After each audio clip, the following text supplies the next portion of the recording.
Vou deixar um vídeo aqui gravado rapidinho só pra responder um seguidor que me perguntou no Instagram, no meu direct.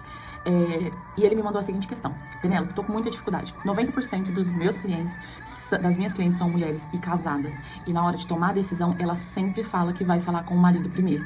E mesmo insistindo, pedindo pra ela ligar pro esposo, me passar o contato ou mandar mensagem pra ele naquele momento, ela sempre fala que ele está trabalhando e aí fica desconfortável, eu percebo isso, e depois elas simplesmente somem ou volta falando que vai esperar um pouco mais. Vamos lá.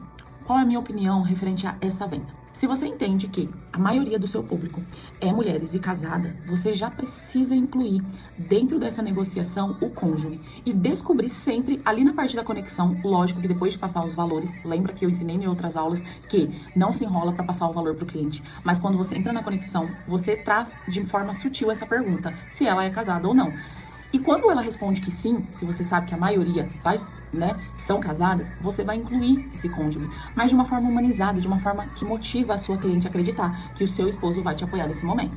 Porque quando o esposo ele não apoia, ela vai tornar uma liberdade para comentar, não, na verdade ele nem sabe que eu estou pesquisando. E se ela usar esse argumento, você já tem a certeza que no final da negociação ela não vai usar o mesmo argumento para falar que não quer o teu produto, por exemplo.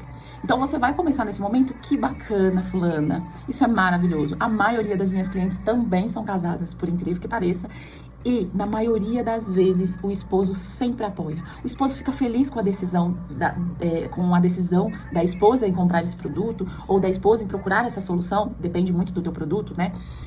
E eles ficam tão felizes que às vezes eles tomam a iniciativa de me ligar, adiantar o processo, pagar pelo produto. Então eu tenho certeza que seu esposo deve ser uma pessoa que te apoia.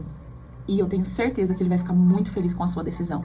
E é maravilhoso porque na maioria das vezes são as mulheres que tomam as decisões de início, né?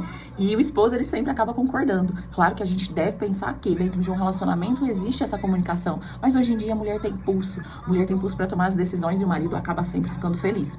Você torna isso uma parte de conexão, mas ao mesmo tempo você coloca a sua cliente num momento de reflexão de quem está do lado dela e de quem vai apoiar.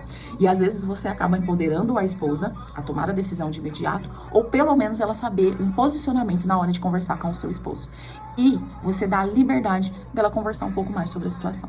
Tenta fazer um pouquinho isso que eu acredito que vai te trazer um resultado muito bacana. É uma abordagem muito diferente do que você tem feito, mas nesse momento você não trabalha com insistência, você trabalha com conexão e humanização para a sua cliente. Essa é a minha dica para você.